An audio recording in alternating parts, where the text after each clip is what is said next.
Donc, est-ce que tu peux nous en dire un petit peu plus sur déjà la vision de Milos par rapport à l'hypertrophie?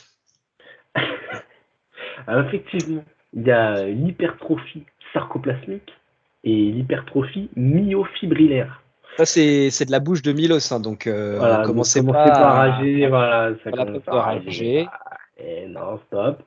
Il fait la différenciation entre je dirais, ces deux fameuses hypertrophies qui seraient bon, hypertrophie volume, Est-ce que tu peux nous dire très très hypertrophie. brièvement en une phrase pour chacun, qu'est-ce que chacun voudrait dire? Et après, on entrera peut-être un petit peu dans le détail, mais en gros, qu'est-ce que Ouais, c'est c'est-à-dire l'hypertrophie myofibrillaire?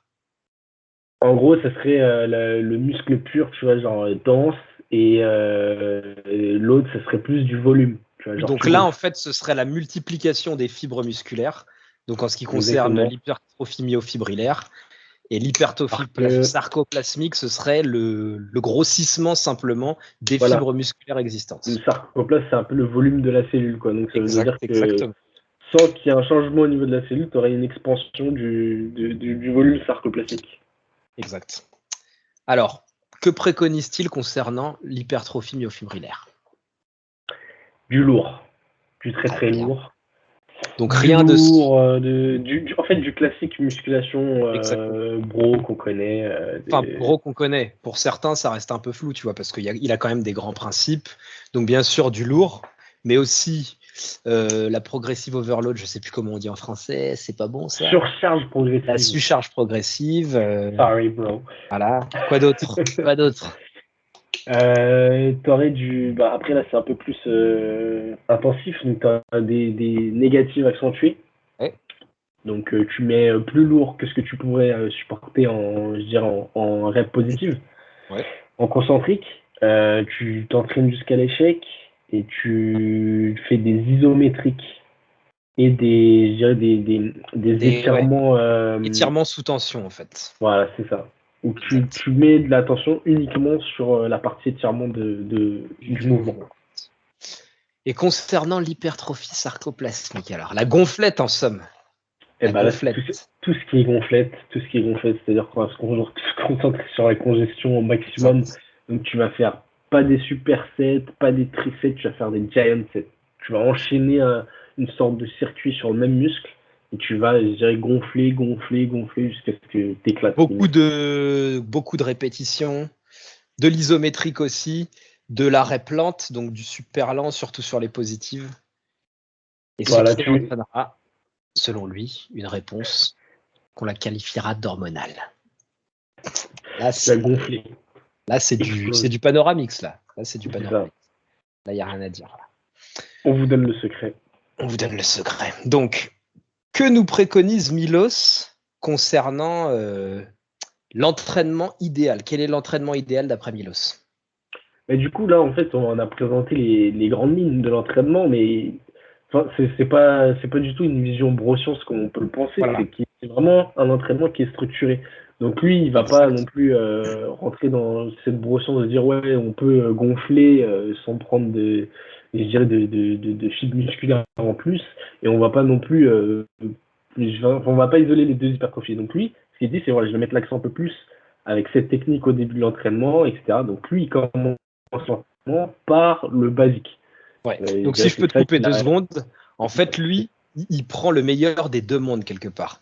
Il se dit voilà, on nous dit qu'il existe une hypertrophie myofibrillaire, une hypertrophie sarcoplasmique, que l'hypertrophie myofibrillaire, c'est en travaillant de cette façon, donc à savoir lourd, etc., comme on l'a dit, que l'hypertrophie sarcoplasmique, c'est travailler d'une autre façon, donc répétition plus longue, superset, giant set, etc., beaucoup de répétitions, beaucoup de congestion. Donc, on va allier le meilleur des deux mondes et on va se constituer un entraînement à partir de ces deux variables finalement. C'est ça. Alors, quel est le plan de son entraînement? Donc là, il arrive, basique, lourd, on se Basic concentre sur. stuff, test, debunk. I mean, basic. You got, your tests, D-ball. It's just basic stuff. dit bon. Il va se concentrer sur le lourd, donc le basique, le progressive overload, la surcharge progressive, c'est-à-dire qu'on planifie son entraînement, donc on sait qu'on a mis tant de poids la semaine dernière, donc on essaie de gratter un peu plus lourd. Donc on arrive, on s'échauffe tranquillement. Premier set, on contrôle la négative, Ouais, on essaie de très rentrer important. dans Très important l'entraînement. de dire ouais, que sur le premier exercice, sur les 2 premiers exercices, surtout le premier, donc on a 2 exercices, ce qu'il appelle heavy duty style, donc à savoir du très lourd en fait, hein, comme la méthode heavy duty finalement. Et donc à chaque fois pour ces 2 exercices, surtout pour le premier, il y a un protocole pour l'exercice lui-même, à savoir qu'il y a Exactement. une série où on doit faire ça, une série où on doit faire ça, et en fait, il prépare le muscle à pouvoir balancer toute la sauce sur 1 ou 2 séries à la fin. Donc, explique-nous C'est ça. quelles Alors, sont les différentes étapes au cours des séries. ouais, c'est ça, exactement. On rentre pas comme un bourrin, on fait pas son top set directement, pas de série. Donc, première série, tu arrives 10-15 reps, tu contrôles, tu vas mind muscle collection un petit peu, tu contrôles la négative, tu contrôles l'étirement, pareil, la remontée lentement et tu te concentres sur la contraction. Donc, ça, tu Exactement. arrives, tu vois, ça Contraction. t'introduit un peu dans le truc. Après, deuxième série, tu augmentes le poids. Tu baisses un peu les reps. Sur 10-12 reps, pareil, tu fais exactement la même chose que la première série. Troisième série, tu augmentes encore le poids, 8-12 reps. Là, tu vas pareil, te concentrer sur la négative, mais tu vas faire une remontée explosive. Donc tu rentres un peu dans le vif du sujet et Ça tu devient amènes sérieux. le lourd en fait. Tu amènes le lourd avec un peu d'explosif. Et là, quatrième série, tu es sur 6-8 reps. À l'échec ou très très proche de l'échec, lui c'est échec, plus 2 répétitions forcées. Donc là tu donnes tout. C'est vraiment Là, voilà, t'es c'est all out. la grosse T'es série. couille au mur. Là Balls to the voilà, walls, comme diraient les autres. c'est Tu ton vois. top 7. Donc tu donnes tout. Pur Ton no top 7, mur. tu donnes tout et tu t'ajoutes même des répétitions forcées. Et je Et précise que si tu es un Super Saiyan et que tu veux atteindre le sommet, que tu as un tu rajoutes partenaire une d'entraînement, ne faites pas ça chez vous sans partenaire fiable. voilà, c'est ce que j'allais dire, un partenaire d'entraînement qui est pas un gogol. Donc, des fois, c'est un peu dur, Fiable. mais voilà. Mais donc, cinquième série, on fait une négative accentuée avec plus lourd qu'une répétition qu'on pourrait faire tout seul. Donc, c'est vraiment, on prend un poids qu'on pourrait même pas lever solo en positive et on retient On minimum 10 retient la secondes, quoi. charge, en fait. Très, très, très lentement. Sur le Très, très maximum lentement. de temps possible, finalement.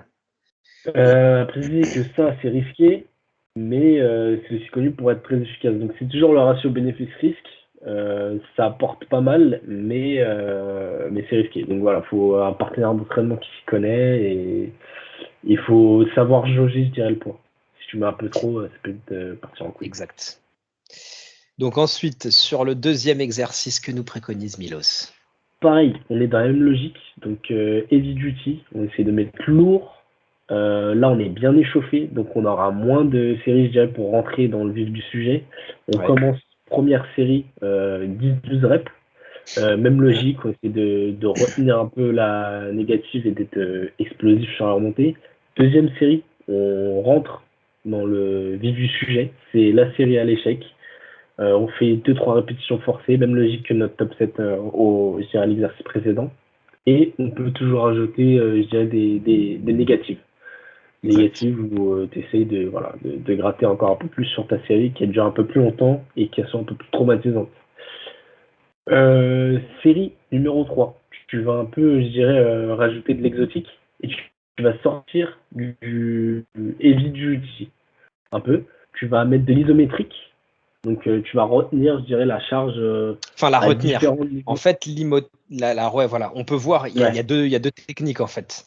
C'est soit on va retenir la charge, soit un partenaire va pousser la charge que l'on devra retenir, ou bien carrément, après ça dépend des installations qu'on a, on va carrément pousser la charge sur un truc qui peut carrément pas bouger. Donc par exemple, typiquement au développé couché, on mettrait des sécurités à la mi-mouvement et on pousserait le plus fort qu'on peut la barre pendant le maximum de temps contre les sécurités en fait. Donc ça pourrait absolument pas bouger. Hein. Voilà, c'est ça. Donc, effectivement, il y a différents types d'isométriques et tu as plus traumatisants les uns que les autres. Donc, voilà, ça, c'est à jauger. C'est lui qui fait un peu à sa sauce. Et après, tu as une autre série après que tu vas ajouter qui est vraiment concentrée sur l'étirement. Donc, on appelle ça stretch overload. Tu vas surcharger je dirais l'étape d'étirement de l'exercice. Donc typiquement, si tu fais des écartés couchés, c'est vraiment tout en bas et là tu te concentres sur cette partie-là. Donc tu gardes je dirais la tension sur le muscle et tu vas retenir cet étirement pendant 10, 15, 20 secondes. Voir le maximum de temps en fait. De- Donc, de- si vous êtes un petit peu familier des méthodes d'entraînement plus ou moins exotiques, vous verrez que là, tout ce que Milos préconise, il y a beaucoup d'autres entraîneurs qui préconisent ça, hein. Par exemple, tout ce qu'on voit qu'il met en place lors de son premier exercice pour chauffer le muscle, pour ressentir le muscle, ça, c'est ce que, par exemple, d'autres. Je me souviens d'avoir vu une vidéo de Jay Cutler où il parlait souvent des filler sets, je crois. Donc, en fait, Ouais. lui, ses premières séries, il monte le poids progressivement et il se concentre uniquement sur la contraction pour arriver, en fait, déjà congestionné, déjà avec un beau ressenti sur ces séries lourdes de travail, sur lesquelles il va envoyer la sauce et il sera pas forcément dans l'objectif de se dire, faut que je contracte la charge. So choose sets to go by feel. I call them feel sets. I hate to say warm up because I think I'm warmed up when I get to the gym anyway. Okay. So let's do a weight that I don't know what you're comfortable with doing, but choose sets just to get the feel. I'm going to do like 15 reps each set and then I'll go into my working set. Et là, toujours pareil, Exactement. pour tout ce qui est isométrique, stretch overload, etc., ça se retrouve dans d'autres méthodes d'entraînement. Donc ensuite, on a fait notre deuxième exercice, très bien. Et là, on passe aux choses sérieuses. Et là, qu'est-ce qui se passe à partir du troisième exercice? C'est là Alors qu'on là, on rentre a dans le vif shooté. du sujet. On a shooté je dirais les myofibrilles. Donc là, on passe à. Voilà, donc là, on a multiplié nos sarcoplasme. fibres musculaires. Donc là, on a déjà fait notre partie. Les fibres se sont multipliées, se sont cassées, vont se multiplier en se réparant. Et là, on arrive sur la phase d'après, la gonflette. Ce qui nous intéresse, la gonflette. Tout faire donc là, du muscle qui gonfle, mais qui est pas fort finalement. Tu vois, Ouais, c'est ça. la gonflette pure. Tu perds tout en une semaine, quoi. Tu perds tout en une semaine. Donc là, que nous propose Milos? Milos, il nous Attention. propose un Attention. Giant Set qui va commencer. Alors, il y a différentes. Il met ça en place de façon différente selon les gens.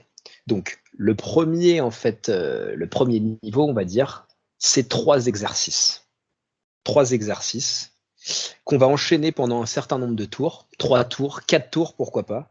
Donc, 3 exercices, c'est vraiment le niveau débutant, le niveau fiotte, entre guillemets, hein.